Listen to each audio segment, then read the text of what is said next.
everybody, and welcome to our live stream coming to you from the British Council Teaching English Facebook page. My name is Karen, and today we are joined by the fabulous Huma. Hi, Huma. Hi, Karen, and hello, everybody.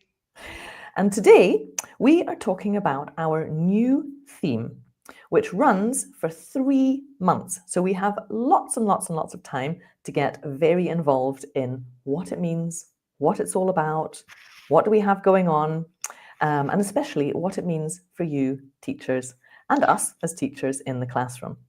So this is about what's on April to June, and the topic, the theme of our professional practice is understanding my learners. Ooh. Ooh. So Huma, what does it mean, understanding my learners? Okay, Karen, we might need all day for this. So perhaps let's roll back the cameras, pack up, and leave. No, I'm just kidding. I'm just kidding. No, I mean it really is such an important and fun part of teaching for me, because it's about uncovering who's in front of us, getting to know our learners better. So I think this I mean cannot be exhaustive, because for me it's the foundation brick in the structure of teaching, Karen. So it means knowing your learners' backgrounds. Perhaps they are educational, cultural, linguistic, social, and emotional, understanding their learning preferences, recognizing their strengths and challenges, and also being aware of their interests, their likes and dislikes. So I think it covers a whole lot of things.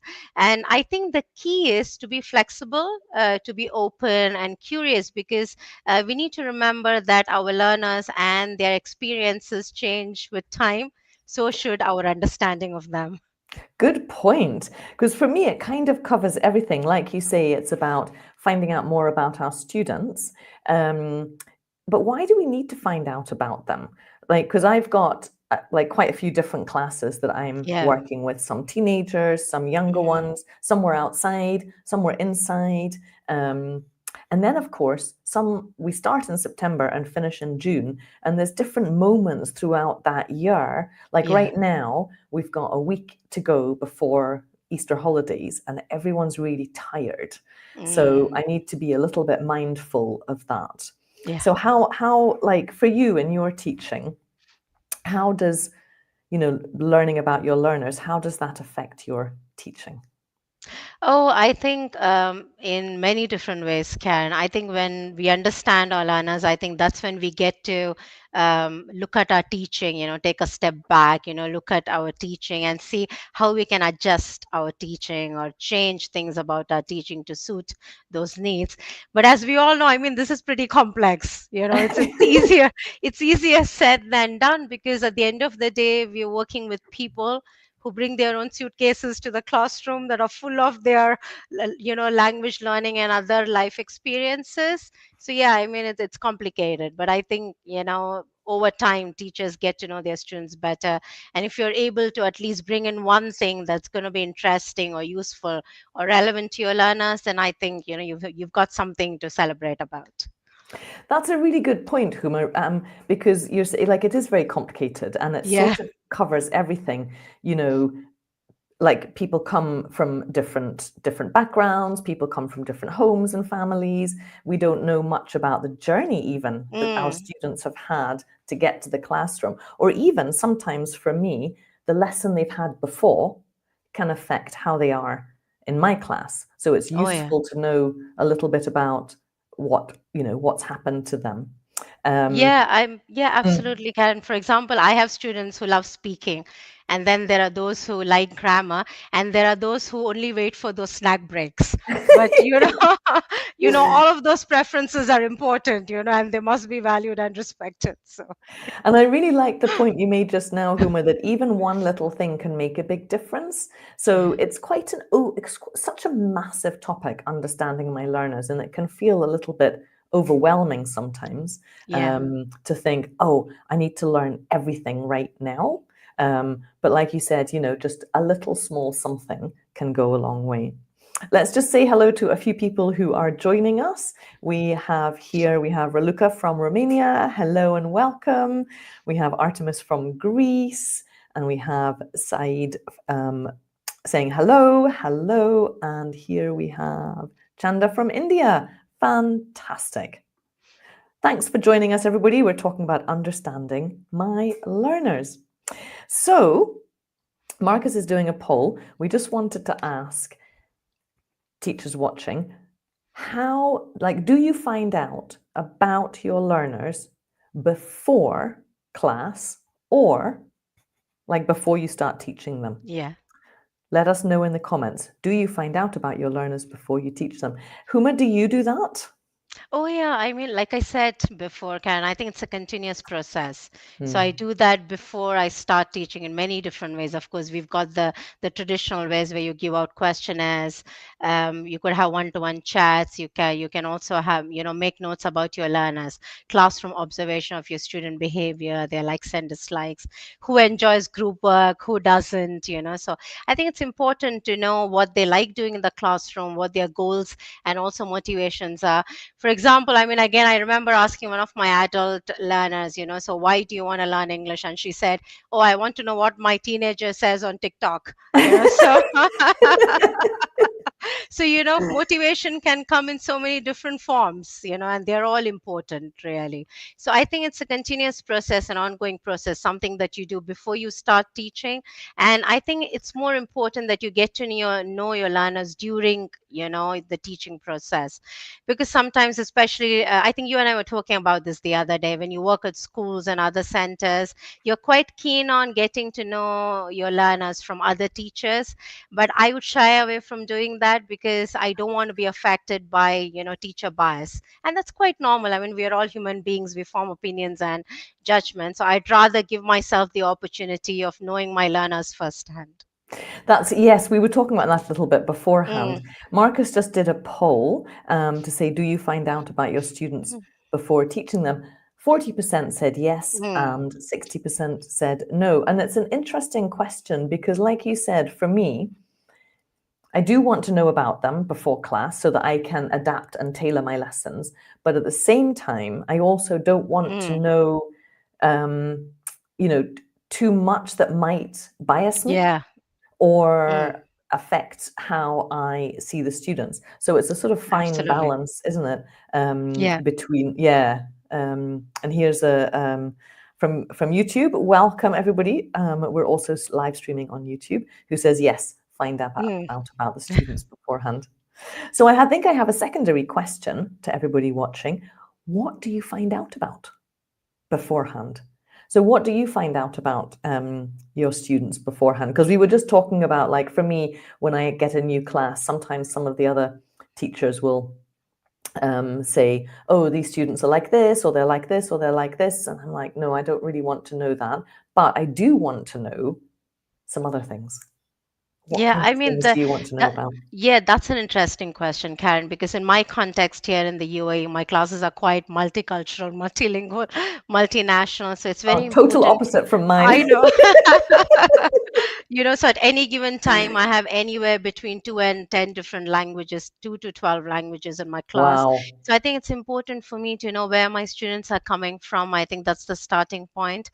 So I can tailor my material to make it more inclusive so my students feel belonged in the classroom. And then, during the course, of my lessons, I get to know them a little bit more about the languages they know and they like using, in their everyday life, about their likes and dislikes. And what I enjoy the most is having those little informal chats before the lesson.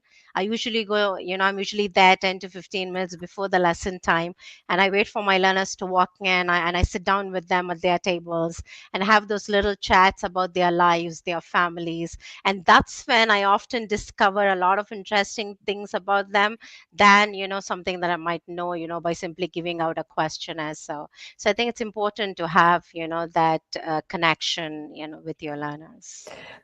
Yeah. Unfortunately for me, I teach 2 classes back to back, and I haven't developed the skill of teleporting yet. So Oh dear. not yet. And so I can't get to the next class before. However, there's also time at the end. So sometimes I finish, like today, we finished the main activities about 5 minutes before the end of the class. And I was asking them what they're doing in their Easter holidays. Yeah. And then they started asking me.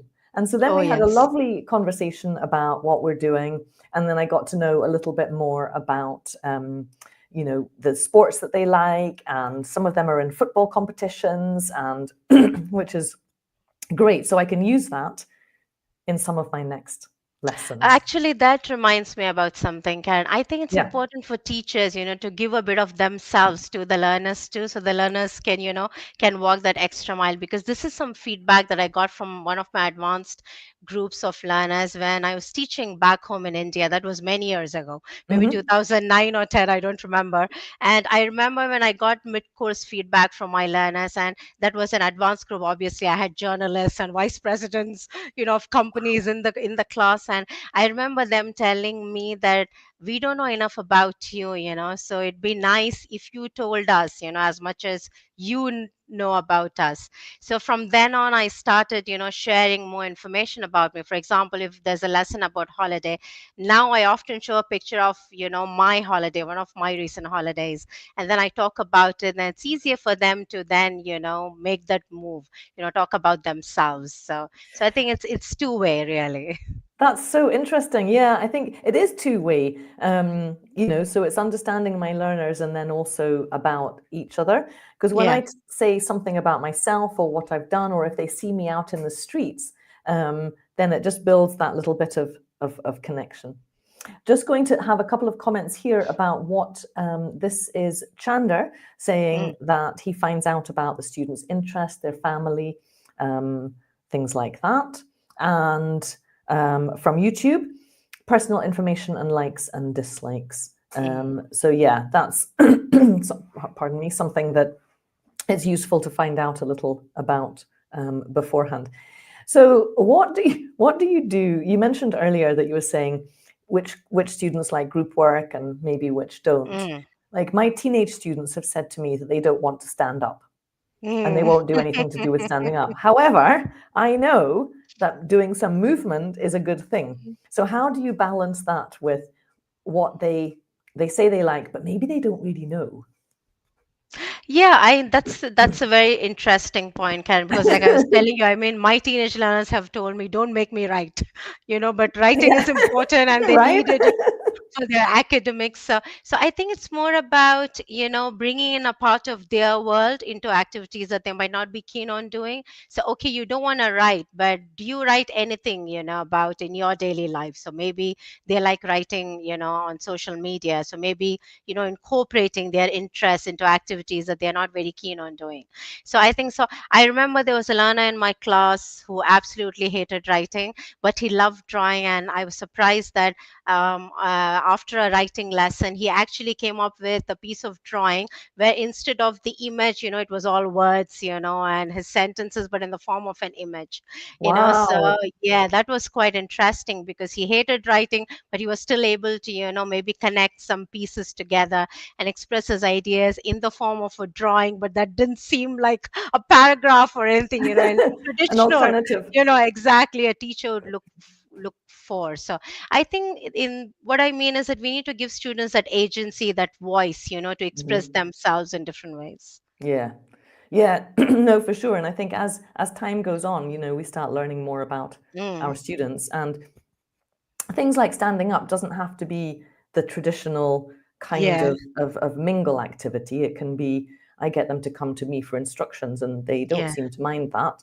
And like mm, your paragraph of writing in a diagram is still yeah, writing. It just yes. doesn't sort of fit the traditional paragraph mode. Yeah. So, welcome anyone who's just joining us. We are live streaming on Facebook and YouTube, and we are talking about understanding my learners, our Teaching English professional practice theme for the next 3 months.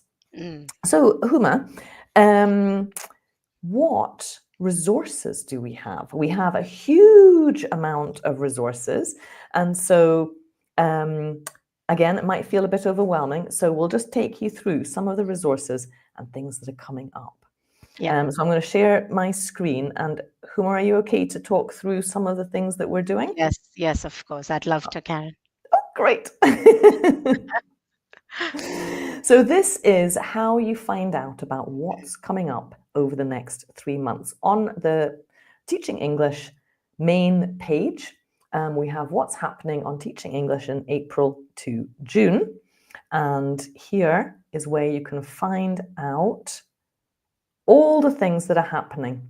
And the first area up here is something, can you see that okay?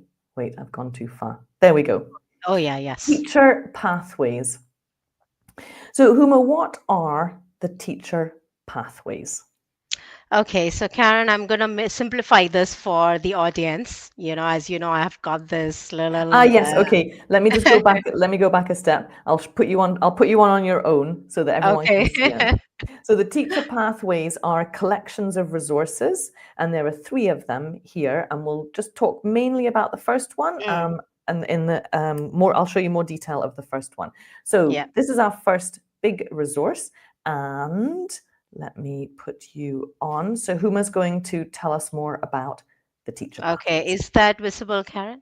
Yes, Oh, great. yeah. That's fantastic. Okay, so we've got the teacher pathways about understanding my learners, as you can see, and it's got 3. It branches out into 3 main areas. The first one here is getting started, and that's a collection of tools and resources. So we've got podcasts, we've got webinars. So it's for teachers who are getting started with getting to know their learners better. So the best thing about this section is that you can actually look through these resources. There's no specific order to these resources, so you can watch them, you can listen to them, make notes, use some of those lesson plans, and reflect on how useful they are for you. So later on, we'll also talk about number 2, that is going further, and the last one, which is working with others. Brilliant. Whoops. Brilliant. Thank you so much. So there's basically 3 pathways. The first one for when you're just getting started with it Mm, all, and then going into deeper level of yeah. understanding. So Yes. this is the collection of pathways that we have with, as Huma mentioned, different lengths. You don't need to go through it in any specific order. Yeah. Webinars, podcasts, publications, articles, lesson plans, and there's very helpfully the minutes of how long a Mm. read or how long this might take you. So you can find all of that underneath our teacher pathways. But what else do we have? We also have online training courses. Oh, So there yes. are 3 main courses here. Huma, can you tell us a little bit? Because I believe you're the tutor on these courses. Oh, yes, I am, Karen. I'm quite looking forward to that. Actually, we've just started these courses this week.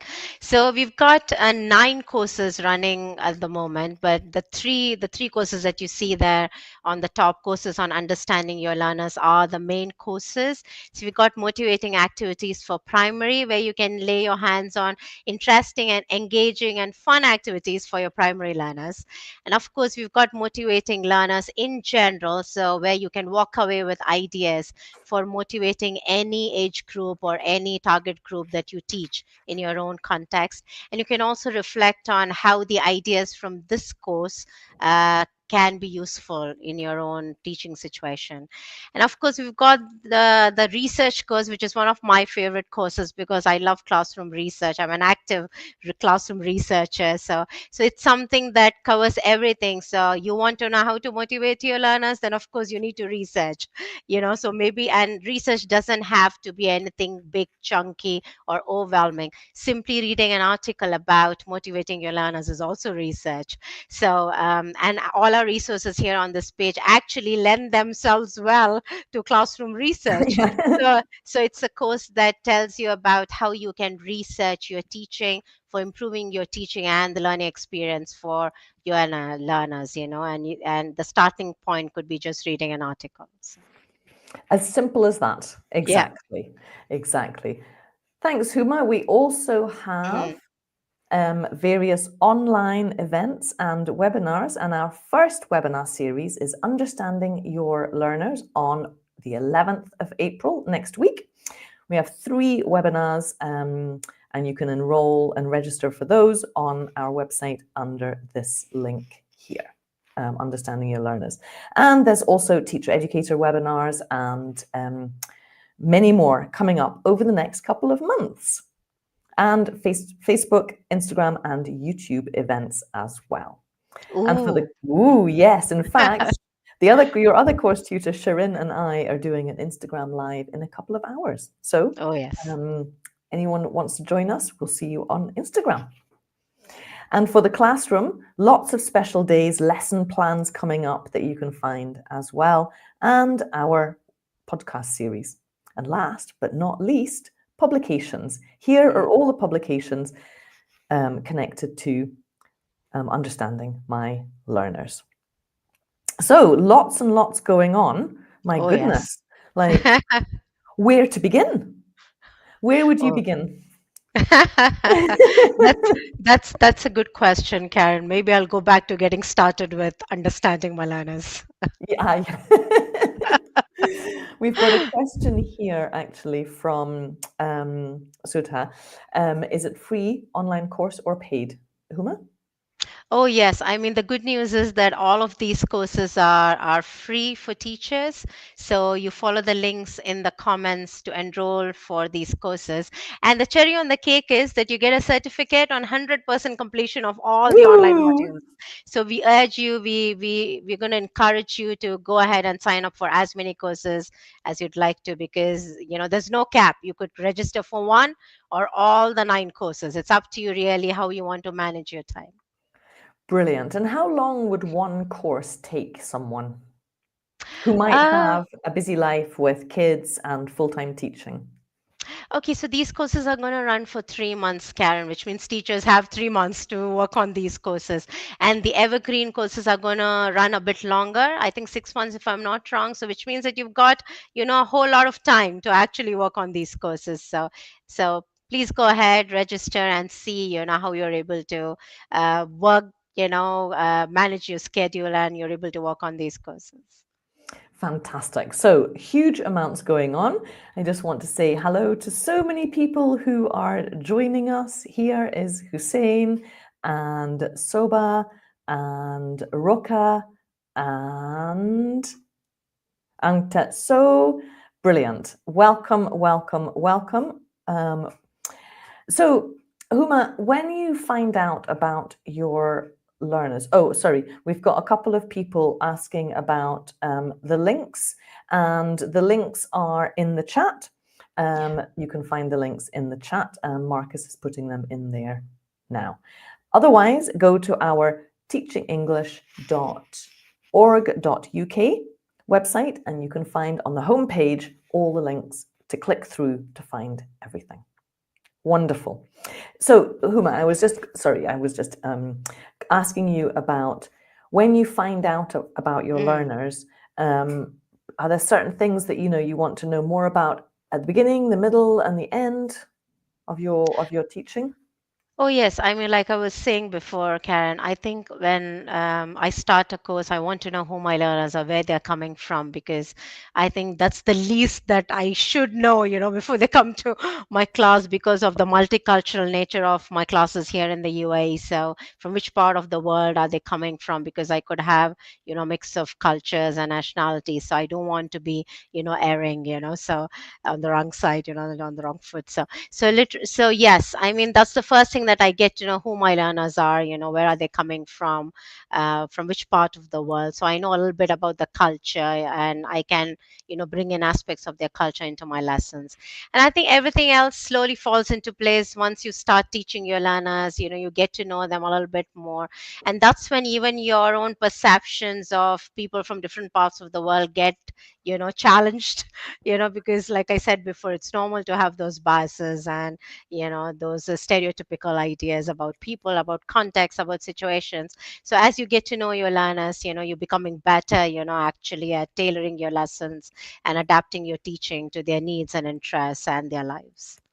I did something when I first started with at the local high school here, is I pretended that I had just arrived in the town.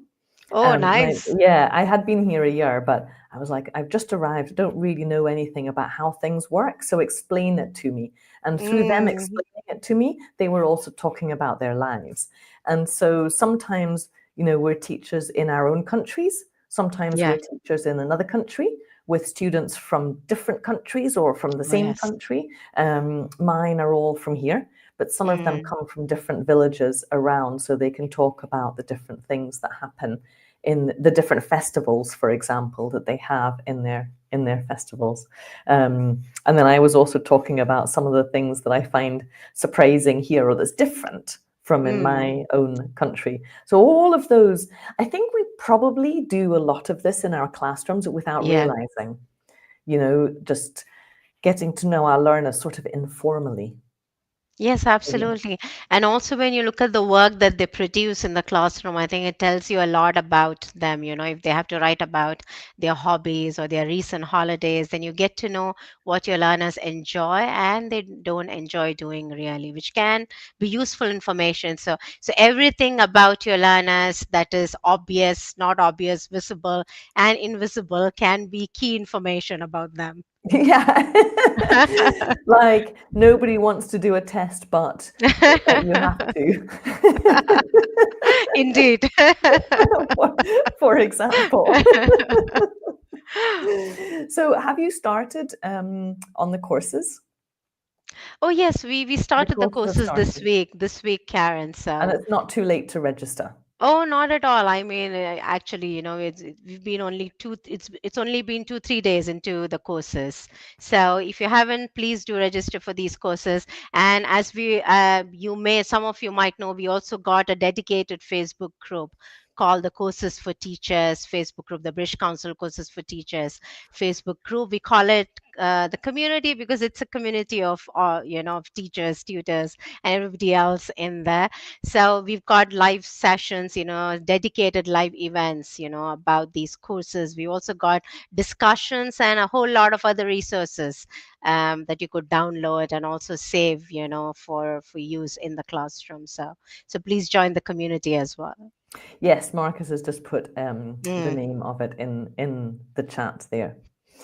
So Huma, there's like, as we were mentioning, there's like a lot to learn about, motivation, interests, um, why students are coming to class. There's yeah. lots of different reasons. Um, Learning how people learn, different backgrounds, all of those kinds of things. So and we have a huge amount of resources, courses and podcasts and that. What kinds of things do you think like is a good like initial something to read or something to like let's just take a scenario that I have a new class next Hmm. week. What would be a good thing to start with or to find out? Putting you on the spot, sorry. No problem, Karen. I'll try, to answer that question. Okay, I think it depends on the teacher first, Karen. I think, for how long you've been teaching and how well, Mm, how comfortable you are actually getting to know about your learners. Because if you are, a new teacher, a first time teacher, then you might want to spend some time, easing into this new teaching context. it's a So, really good point. yes, yes. So, if you are a new teacher, I think the starting point would be to maybe use something that's available to you. If you go to the internet, for example, if you go to our Teaching English website and if you run a search for getting to know you activities, then you got a whole list of activities there that might come up, on the website. So, you look through those and see which ones you think might be useful to your particular context, and and maybe get some information about your learners using one of those activities. If you're someone who's been teaching for a while, then I'm sure you're not only going to rely on these activities, but you're going to make notes about your learners during the first few lessons. Maybe observation of student behavior.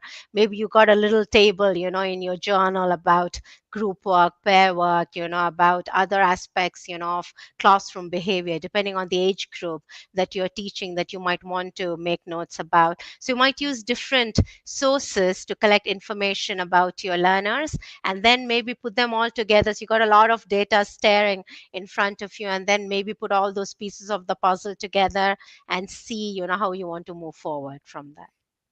Excellent ideas. Brilliant. Thanks, Huma. And also, and I think also less is more.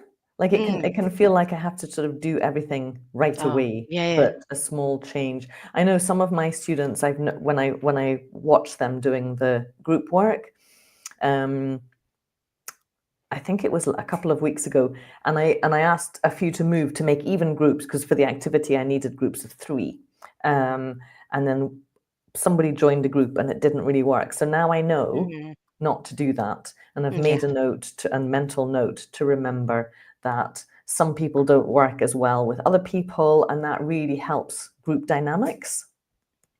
Yeah, that's a good point, Karen, because you earlier talked about, how less is more. Because when I was a new teacher, I had this problem, of plenty.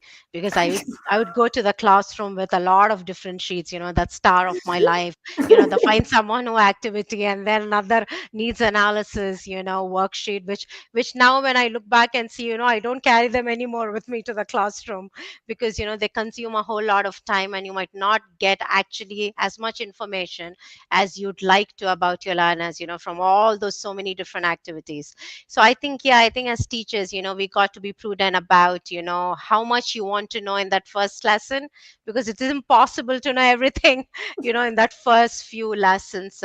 But I think the more, like we said, the more conversations we have about our learners, the more, we observe them, because I think teachers are in a constant state of awareness. I'm sure you'll agree Yes, with me. Yeah, yes, yeah. We have exhausting. those heightened senses, exactly.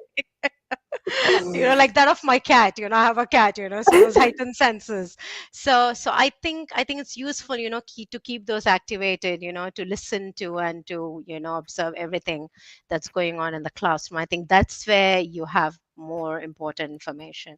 So please don't feel overwhelmed. You don't have to go to your first a lesson carrying up a whole pile of sheets, with lots of different activities. I think one would do, and Yes. then you rely on your judgment and give yourself and your learners time to slowly build those connections.